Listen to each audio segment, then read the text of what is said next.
십자가를 내가 지고 주를 따라 가도다.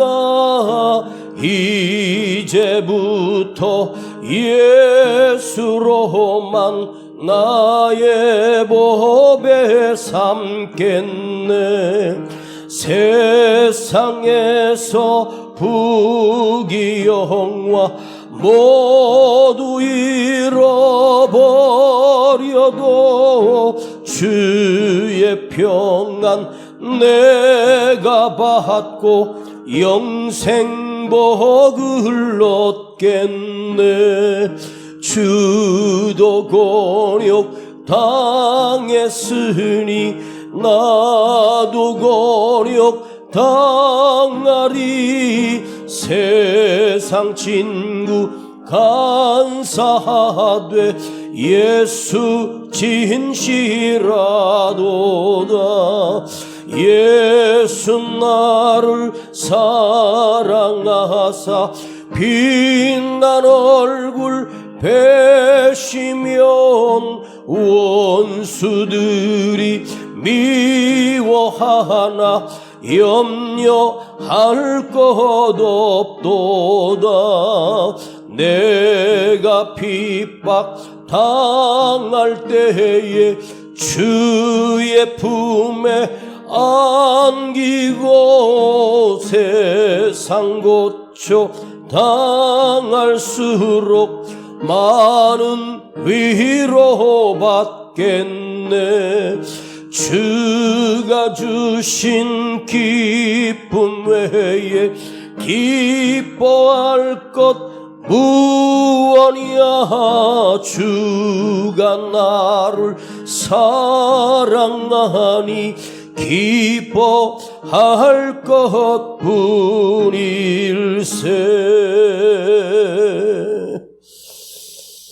아버지 하나님, 오늘도 수요일 밤에 우리를 불러주심을 감사드립니다.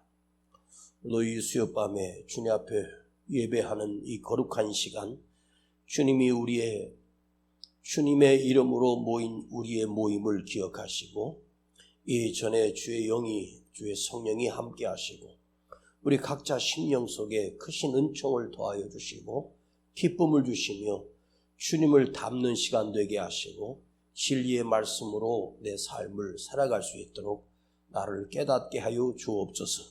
우리 주 예수 그리스도 이름으로 기도하옵나이다. 아멘. 자, 우리 요한복음 19장입니다.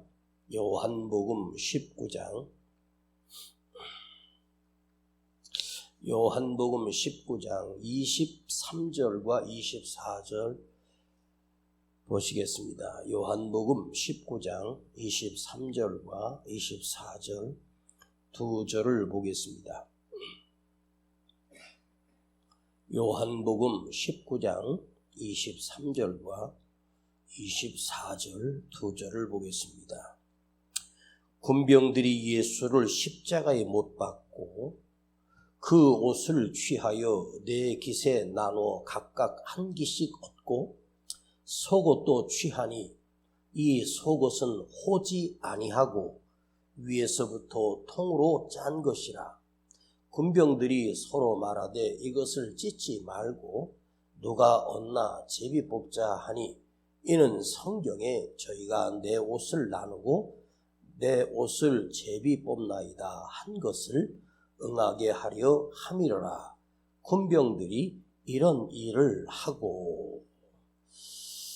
지난주에 성경에 응한다라고 하는 요한복음의 성경에 응하게 하려고 하는 그 단어가 계속해서 십자가 사건이 반복되고 있습니다. 오늘 한 번 더 주님의 십자가를 한번 생각해 보면서 우리가 묵상해 보려고 합니다. 예수님이 십자가에 매달리셨다라고 하는 것은 어떤 연출이나 연기가 아닙니다. 우리 방송에서 무슨 리얼 프로그램을 한다고 하는데 사실은 리얼이라고 하는 건 있을 수가 없어요. 모든 것이 다 연출이거든요. 미리 각본이 다 있고 어떤 코스로 어떤 방향으로 PD가 그 시나리오를 짜서 그래서 반드시 연출됐다라고 하는 것은 그렇게 만들어진 거예요. 우리가 TV에서 마치 리얼인 것처럼 이렇게 하는데 리얼은 있을 수가 없고 전부가 다 사실은 각본에 의하여 연출된 것뿐입니다. 저는 어렸을 때 드라마에서 좋아하던 분이 임종하는 걸 보고 난 그분이 진짜 죽은 줄 알았더니 다음에 다른 드라마에 똑같이 나오는 거예요. 어떤 연기자는 나와서 그러더라고요. 자기가 죽는 연기만 80번 했대요. 죽는 것만. 거기서 100번을 죽어서 다 해도 그 카메라가 꺼지고 나면 그 사람 다시 눈 뜨고 다시 살아납니다. 그건 죽은 것이 아니죠. 그러니까 예수님이 죽으신 것은 누군가의 각본에 의해서 연출된 것이 아니에요. 사실이고 실제였다는 말입니다. 온몸이 사지가 십자가에 못 박혀 매달려 자기 체중을 싣고 있었습니다. 죽어가고 있는 그 순간입니다. 십자가에 달려 어마어마한 고통을 체험하고 죽음의 고통을 맞이하고 있는 예수님. 이것은 연습도 아니고 또한 연출도 아니고 연극도 아니고 장난하는 것이 아닙니다. 이것은 실제로 일어났던 사건이요. 예수님이 마지막에 당하셨던 최후의 고통입니다. 자, 사형수가 자기 죄로 인해서 죽음을 당할 때, 사형을 시킬 때도 아무리 그가 극악무도한 강도였다고 해도 죽음의 순간에는 그 죽음을 가하는 자들이 엄숙하게 그에게 마지막 예를 다해주는 것이 당연하고 마지막 할 말이 없느냐. 지금은 사형제도가 있다고 해도 사형시키는 일이 거의 없습니다. 감옥에서 잘 먹고 잘 입고 잘 자고 그렇게 살다가 끝납니다. 무기징역을 받아도 모범수가 되면 풀려날 수도 있습니다. 그런데 오늘 우리가 살펴볼 것은 성경에 응하게 하려 하기 위하여 주님이 당하셨던 마지막 고통, 그 십자가에 못 박히고 매달려 있는 그 순간에 그 로마의 군병들이 예수님의 옷을 밑에서 서로 나누어 가지는 거예요. 자, 이 사건은 예수님이 온갖 고통을 다 당하시고 있는데 그 체중이 실려서 뼈를 뚫고 들어간 못에 내 체중이 실렸을 때 그 고통은 어떻게 평가하겠습니까? 어떻게 말로 다 하겠습니까? 그런데 그 아래에 있는 한 사람을 십자가형에 치를 때 로마 군인들이 사형수, 즉 십자가형을 치르는 그 일만 하는 로마 군인들이 한 팀이 4명으로 한 조를 이루게 되죠. 그러니 이 4명의 군병들이 예수님과 좌우에 있는 강도들을 십자가에 못 박고 그 십자가를 세워서 그것을 고정시키고 그 사람이 죽을 때까지 기다렸다가 죽지 아니하니 쇠망치로 무릎을 깨트리고 그 모든 과정을 치르는 군인들이 4사람입니다. 그러니 이 4명의 군병들은 사람을 죽이는 일에 대하여 아주 가볍게 여기고, 물론 이들이 몇 번이나 사형 집행을 했는지는 알 길이 없지만 그 죄수들을 사형시키는 일들이 어쩌다가 일어나는 일이니까 자주 있는 일은 아니었을 것입니다.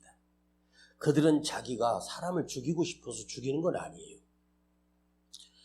그 일을 주관하는 백부장이 있고 백부장의 명령에 의하여 그 위에 총독이 있고 그 위에 로마 황제가 있지 않습니까?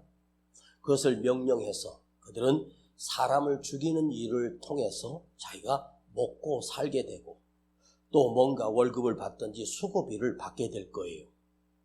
그런데 이 4명의 군인들은 사람을 죽이면서 그가 가지고 있던 모든 몸에 걸치고 있던 마지막 남은 옷가지들을 다 갖게 되는 권리가 있는 거죠. 그러니까 너희들이 고생한 값으로 그 옷을 취할 수 있는 자격을 주겠다. 지금이야 사형수의 옷을 누가 좋아하겠습니까? 그 사람이 죽은 옷을 가지고 있으면 재수 없잖아요. 근데 그 당시에는 옷이나 이런 것들이 굉장히 귀했습니다. 한 사람이 태어나서 평생을 입을 때 많이 가져봐야 두세 벌로 평생을 사는 것이 그들의 문화였습니다. 그 옷이라고 하는 것이 굉장히 좋은 옷이 아니었을 거예요. 볼품없는 것이 틀림이 없어요. 그러나 그 당시에는 그 옷이 참으로 소중하고 전 재산이었습니다. 옷을 내가 겉옷을 벗어 누구에게 준다는 것은 굉장한 아량을 베푸는, 친절을 베푸는 행위였을 것입니다. 자, 로마 군인들이 사형 집행을 하고 있는 이들이 예수님의 유품을 마지막으로 갖게 됩니다. 그러니 예수님은 이 땅에서 당신이 몸에 걸쳤던 유품이나 이런 것을 단 하나라도 남기지 않고 모두 다 누군가가 빼앗아가서 마지막 목숨까지 잃어버리게 되었습니다. 오늘 예수님의 그 옷을 내기세, 오늘 우리 성경에 내깃이라고 4가지 부분을 얘기하는 거죠. 겉에 두른 옷입니다. 그 다음에 그 옷을 흘러내리지 않도록 원피스 같이 생긴 옷인데 그것을 가죽이나 띠를 같은 것으로 묶는 허리띠를 말하고요. 머리가 길기 때문에 머리가 밑으로 내려오지 않도록 그 아랍인들이 머리에다 두르는 그 띠 같은 것이 있습니다. 머리 두건입니다. 그리고 발에 신는 샌들이거든요. 좋은 신발은 아니죠. 그리고 마지막으로 속 안에 얇은 속옷으로 이것을 걸치고 있는데 4명이서 겉옷을 가지고 허리띠를 가지고 머리 두건을 가지고 마지막 신었던 그 신발을 갖고 한 사람씩 나누어 갖게 됐을 것입니다. 거기서 대장이 제일 좋은 겉옷을 갖게 되고 근데 속에 있던 그 옷, 그러니까 우리 내복이나 이런 건 아니죠. 그것도 통으로 짠 것입니다. 이것을 4등분하면은 가치가 없으니까 한 사람이 제비를 뽑아서 한 군사가 갖기로 했다는 사실을 사도 요한이 십자가 밑에서 그날 일어난 모든 사건을 우리에게 고스란히 알려주고 있는 거죠. 자, 그런데 한 사람이 갖기 위해서 제비를 뽑았습니다. 어떻게 제비를 뽑았는지 모르겠습니다. 어느 통에다가 흰 돌을 뽑으면 내 거야, 검은 돌 뽑은 사람은 아니야, 이런 식으로 했겠죠. 자, 주님은 지금 십자가에서 죽어가고 있는 그 순간에 주님 밑에서 그 군병들은 가장 슬프고 엄숙하고 고통의 깊은 시간에 그들은 밑에서 자기들이 못 박아 죽인 그들이 죽든 살든 관심이 없고 그들은 그들이 가졌던 유품들을 가져가는 것, 이것을 무엇을 취하느냐, 그것을 손에 움켜쥐고 갔던 이 사람들을 한번 생각해 보십시다. 자, 오늘 생각해 볼 메시지는 무엇이냐? 여러분, 예수님을 못 박아 죽이는 그 군인들은 예수님을 가장 가까이서 그 예수님의 피가 튕길 때 그 보혈이 자기에게 튀겼을 것이고 자기 옷에도 묻었을 것이고 자기 손발에도 주님의 피가 흘렀을 것이 틀림이 없습니다. 예수님을 가장 가까이서 이 세상을 구원하시는 이 놀라운 십자가의 사건에 이들이 예수를 죽이는 일을 했기 때문에 우리를 속죄할 수 있는, 우리를 구원할 수 있는 일이 이루어지게 된 것입니다. 그런데 안타깝게도 예수님이 죽으시는 십자가는 이 세상의 모든 사람을 살리시기 위한 희생이었지만 그들에게는 예수님의 희생과 십자가의 구원은 전혀 상관이 없는 불쌍한 인생으로 끝나버린 것입니다. 지난주에 성경에 응한다 했습니다. 성경이 이루어진다. 이 성경이 응한다, 이루어진다라고 하는 말이 뭐예요? 구약에서 하나님이 말씀하셨던 그리스도를 보내서 메시아를 통해서 이 세상을 구원하시는 하나님의 그 약속의 말씀이 이루어진다는 뜻이지 않습니까? 다 내어주셨고 우리를 살리시기 위해서 마지막 몸에 걸치셨던 것까지도 다 빼앗기며 마지막 생명을 피까지 물까지도 다 쏟아 부어 주셨습니다. 그런데 그들은 그 주님의 희생과 전혀 상관이 없었다. 여러분, 오늘 이것만 생각해 보겠습니다. 길게 하지 않겠습니다. 나는 예수 그리스도가 죽으신 그 희생이, 그 구원이 이 세상의 우리 모든 인간들에게 예수님의 구원의 드라마와 구원의 역사는 이루어졌지만 그 구원의 역사를 믿지 않는 자에게는 아무 상관이 없다는 거예요. 그것이 생명이 되는 자는 누구인가? 그 구주 예수 그리스도를 진정으로 그 심령에 영접한 자만이 예수 그리스도의 희생과 구원의 역사가 이루어지는 것이지, 이스라엘 백성들이 예수님을 만났고 보았고 그 기적을 보았지만 주님의 구원과는 전혀 상관이 없는 하나님께 영원히 버림받은 민족이 되고 말았습니다. 그런데 어떻게 지구 반대편에 있는 이 대한민국 땅에 복음이 들어와 우리가 예수를 믿게 되는 이 놀라운 역사가 일어나는 것은 참으로 신비한 일이고, 주님 가까이서 주님을 본 적도 없고 주님으로부터 직접 말씀을 들어본 적이 없던 우리가, 그것도 2000년 전이니 1000년 전도 아니고 100년 전도 아니고 2000년 전에 지구 반대편에서 일어났던 일들이 왜 나의 사건이 될 수 있느냐는 거예요.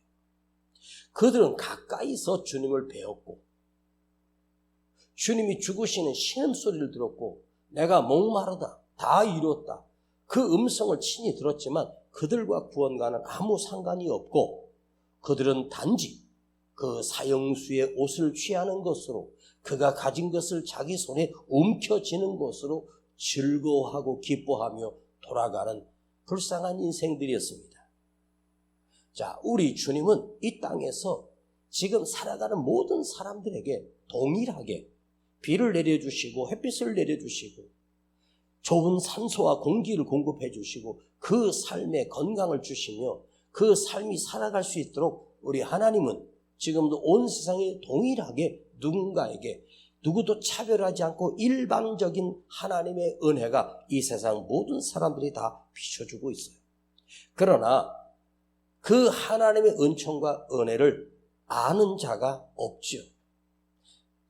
자연에서 당연한 것처럼 하나님이 주는 것이 아니라 내 힘으로 살아간다는 거죠. 자, 이 로마 군인들은 어떻게 살았겠습니까? 그 사형수의 옷을 가지고 가서 누군가에게 옷을 선물해 줄 수 있고 자기가 입을 수도 있고 자기 재산 목록 1호가 될 수 있지만, 누군가를 죽여서 죽인 대가로 통해서 얻은 것들로 통해서 살아가는 사람들이었다는 거죠. 여러분들이 일터나 직장에서 수고하고 애를 쓰고 해서 뭔가를 벌어서 먹고 산다고 해보십시다.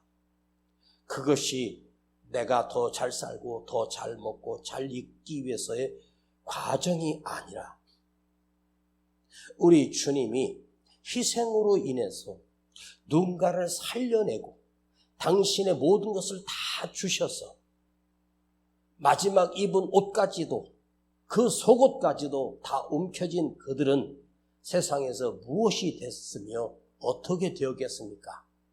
예수님의 희생과 구원과는 아무 상관없는 인생들이었고 영원히 구원받지 못한 불쌍한 인생이 되고 말았다는 사실입니다.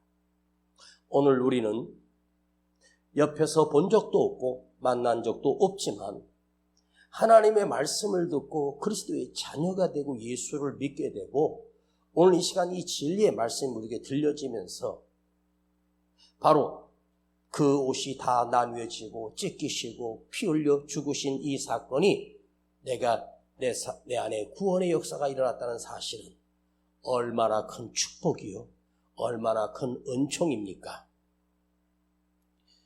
예수님의 십자가의 구원의 사건은 이미 이루어 주셨어요. 그러나 선택은 나의 몫입니다. 내가 어떻게 살아야 하는가? 우리는 이 교회라고 하는 하나님께서 만드신 이 교회라고 하는 울타리 속에 우리를 불러주셨습니다. 그러면 복음을 들을 수 있는 기회도 있고 말씀을 들을 수 있는 기회를 수없이 접하지만 여기 앉아 있다고 해서 우리가 완전한 구원을 이뤘다고 보장되는 것은 아닙니다. 그 구원을 우리는 매일매일 이루어 가야 한다는 것입니다. 내 생명이 끝나는 그날까지 그 믿음을 지켜나가야 하는 것이 내 안에서 시작돼야 되고 내 믿음이 멈춰서도 안 되고 내 믿음이 포기돼서도 안 된다는 사실입니다. 누군가의 것을 빼앗아 내 것으로 소유해서 세상은 뜯기고 찢기고 빼앗아서 더 많은 것을 가졌다 성공했다고 하지만 우리는 세상에서 누군가를 죽여서 누군가와 경쟁해서 이겨서 성공하고 출세하고 그런 사람이 아닙니다. 우리 주님은 이미 저와 여러분들의 생명을 구원해 내셨습니다. 단지 하나는 예수 그리스도를 그 믿는 믿음이 변질되지 않고 진정한 믿음이 되지 아니하면 우리의 믿음은 결국 구원받지 못한 불쌍한 죄인으로 끝나고 말 것입니다. 이 군병이 가져갔던 그 옷은 예수님의 피가 묻었고 능력이 있는 것처럼 보였지만 그와 아무 상관이 없습니다. 제가 자주 얘기하는 12년 동안 혈루증을 앓았던 이 여자는 그 예수님의 그 옷자락을 만졌습니다. 그 여인이 만졌던 그 옷자락은 지금 이 로마 군인들이 예수님을 십자가에 못 박아 죽이면서 나눠 가졌던 그 옷과 동일한 옷입니다. 예수님은 한 벌 옷으로 사셨습니다. 그러니 그 여자가 만졌던 그 옷자락과 그 군인들이 제비를 뽑아 나눠 가졌던 그 옷은 똑같은 옷입니다. 그 예수님의 옷을 자기 품에 안고 자기가 그것을 입고 평생 살았다고도 주님과 아무 상관이 없습니다. 그러나 이 여자는, 이 혈루증 여인은 무엇입니까? 주님은 나의 구원이요 나의 생명임을 믿고 저 옷자락만 내가 만져도 살겠다는 믿음으로 손을 내밀어 만졌기 때문에 그 옷자락을 통해서가 아니라 그 중심에서 나오는 주님을 향한 소원과 간절히 사모하는 영성이 그를 고쳐냈고 살려낸 역사가 이루어진 거예요. 여러분의 예수님이 입었던 옷을 가졌다고 해서 우리가 평생 구원이 보장되는 것이 아닙니다. 바로 십자가에서 달리신 그리스도 예수를 나의 구주로 믿는 내 삶이 끝나는 그날까지 우리는 끝까지 그 믿음을 지켜가는 참된 그리스도인이 되기를 다시 한번 여러분들에게 부탁드리며 그 믿음을 지켜가시기를 진정으로 사모하십시다. 기도하겠습니다. 아버지 하나님, 불쌍한 우리를 구원하기 위하여 하나님의 말씀에 응하시기 위해서 당신의 마지막 입은 옷까지도 빼앗기신 예수님, 그 옷을 가진 자들에는 주님의 십자가 구원과는 전혀 상관이 없는 세상 사람으로 망하는 자가 되고 말았습니다. 그러나 우리는 주님의 옷을 만진 적도 없고 가진 적도 없지만 주님의 말씀을 믿는 거룩한 하나님의 자녀가 되게 하셔서 감사드리며 주여 이 놀라운 구원의 계획 속에 구원의 말씀 속에 우리가 듣게 하시고 이 자리에 앉혀주신 것을 감사드리며 내 평생에 주님을 찬양하며 내 평생에 주의 이름을 증거하며 예수를 믿는 자가 되게 하옵소서. 우리 주 예수 그리스도 이름으로 기도하옵나이다. 아멘. 주도 곤욕 당했으니 나도 곤욕 당하리. 세상 친구 간사하되 예수 진실하도다. 예수 나를 사랑하사 빛난 얼굴 배시면 원수들이 미워하나 염려할 것 없도다. 오늘 이렇게 배우며 기도하겠습니다. 주님, 이 말씀을 들을 수 있는 은혜를 주심을 감사드리며, 이 말씀을 듣고만 끝나는 내가 아니라 이 말씀을 믿어 나의 그리스도가 되고 나의 구주가 되는 거룩하신 그 믿음을 심어주신 주님을 향하여 내 믿음이 끝나지 않게 하시고 끝까지 이 믿음을 지켜갈 수 있도록 인도해 달라고 기도합니다. 주여.